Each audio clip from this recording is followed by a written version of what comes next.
بسم اللہ الرحمن الرحیم۔ یا ودود صلی علی سیدنا محمد وآلہ وصحابہ انکا رحیم ودود۔ آج میں آپ کے سامنے تحریر پیش کر رہا ہوں حضرت اشفاق احمد صاحب فاضلی قادری نور والو کی۔ مرشد من فضل شاہ فاضلی، مرشد من فضل شاہ فاضلی، قطب دو عالم بود کامل ولی۔ میں اور ڈاکٹر صاحب مصروف گفتگو تھے کہ سب لوگ اپنی اپنی جگہوں پر اٹھ کھڑے ہوئے۔ ڈاکٹر صاحب بھی جلدی سے اٹھے اور فرمانے لگے حضور آ گئے، حضور آ گئے۔ میں نے مڑ کر دیکھا، وہاں حضور قسم کے کوئی بھی صاحب نہ تھے۔ ایک خوبصورت اور مسکراتا ہوا بابا کھڑا تھا، جس نے سر پر چوگوشی یا ٹوپی پہن رکھی تھی اور گھٹنوں تک گرم فلالین کا لمبا سا کرتا تھا، نیچے لال پٹی والا ٹسر کا تہبند، بہت سی جیبوں والی ایک واسکٹ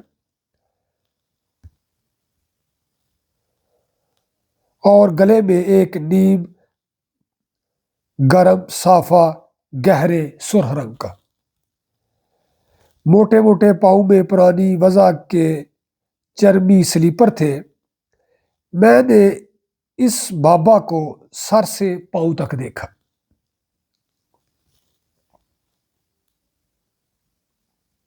اور دیکھتا ہی رہ گیا۔ اس بابے سے زیادہ خوبصورت مرد میں نے اپنی زندگی میں اس وقت تک نہ دیکھا تھا۔ میں حمید گل، صدر ایوب حاد اور والٹینیو کے حسن سے بڑا متاثر تھا، لیکن یہ صورت تو کچھ اور ہی تھی۔ ایسا حسن مجھے کسی وجود پر، کسی تصویر میں، کبھی خواب میں بھی نظر نہ آیا تھا۔ میری سیٹی گم ہو گئی۔ چودھری صاحب نے سر جھکا کر کہا، حضور یہ ہمارے اشفاق صاحب ہیں۔ اشفاق احمد صاحب بزرگ نے ایک مغم سا نعرہ لگایا، نور والے، نور والے، اور پھر تاڑی بجا کر بولے، رحمتاں والے، برکتاں والے۔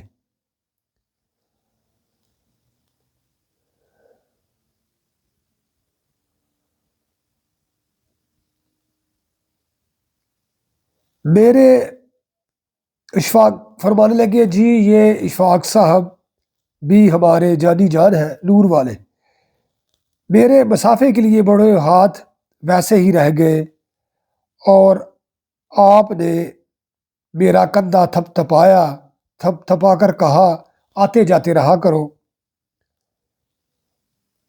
بزرگان دین سے میل جو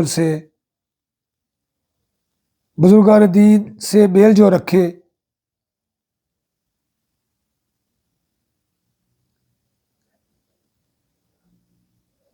اتنے میں کسی نے پوچھا، حضور جمعہ کی اذان کہے؟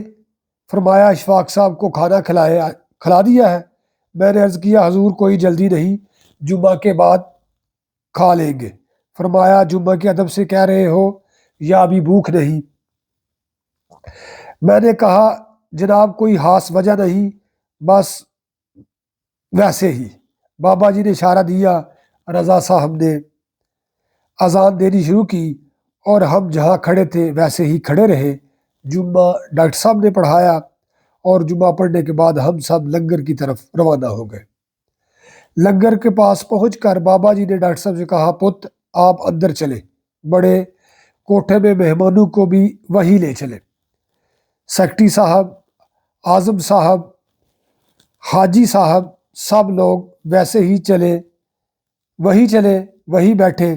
یہ پہلا موقع تھا کہ میں بابا جی کے ڈونگے کوٹھے کے اندر قدم رکھا۔ باہر سے مجھے بالکل اندازہ نہیں ہوا تھا کہ یہ کمرہ گہرا ہے اور اس کا فرش باہر کی سطح سے 2.5-3 فٹ گہرا ہے،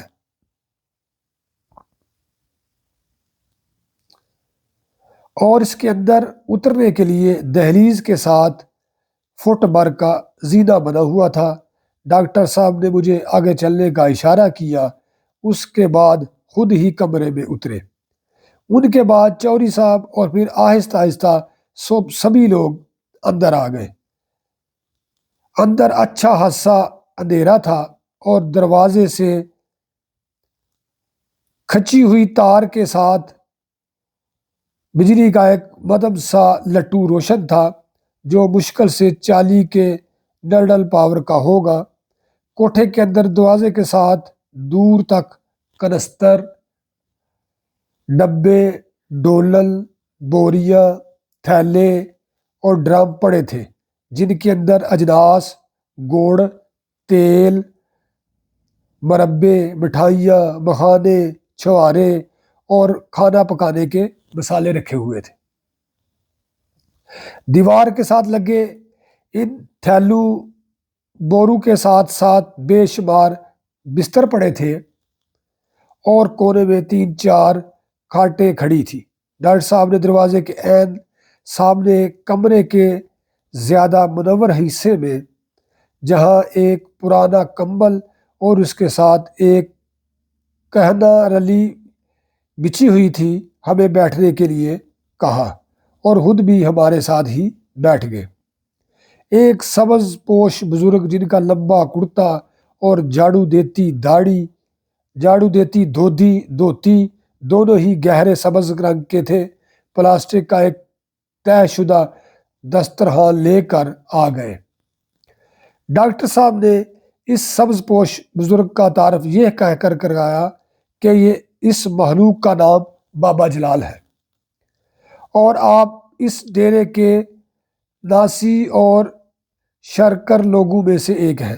میں نے چہرہ اٹھا کر بابا جلال کی طرف دیکھا تو نہ وہ مجھے ناسی نظر آئے اور نہ ہی شرکر، البتہ ان کی حیثیت عرفی میں ان 2 انگریزی الفاظ کے استعمال سے ان کی شکل بڑی مضحکہ خیز ہو گئی۔ جہاں انہوں نے چھوٹے سے شلگم جیسے چہرے پر بہت لمبی مہردار داڑھی لٹکا رکھی تھی، اور ہریری چگوش یا ٹوپی کے ساتھ پیپر کلپ لگا کر ایک عام سا پھول ٹانگ رکھا تھا۔ جب دسترخوان بچھ گیا تو بڑی عمر کے ایک اور بزرگ پانی کا جگ اور اسٹیل کے گلاس لے کر آ گئے۔ یہ بڑے مضبوط جثے کے بزرگ تھے اور ڈیرے کے خادمی دکھائی نہیں دیتے تھے۔ ڈاکٹر صاحب نے پوچھا، ماہر صاحب روٹی کھا لی ہے؟ تو انہوں نے اثبات میں سر ہلا کر کہا، جی جناب کھا لی ہے۔ پھر اب کیا ارادہ ہے؟ ڈاکٹر صاحب نے پوچھا۔ جس طرح جناب ارشاد فرمائے، انہوں نے کہا۔ تو پھر آپ چلیں۔ ڈاکٹر صاحب نے رکھائی سے کہا، دیر ہو رہی ہے، لمبا فاصلہ ہے اور آپ کی سواری بھی قابل اعتماد نہیں۔ بہت بہتر جناب، آپ نے نیاز مندی سے جواب دیا اور کمرے سے نکل گئے۔ اللہ تعالی ہمیں آسانیاں عطا فرمائے اور آسانیاں تقسیم کرنے کا شرف عطا فرمائے۔ نور والے۔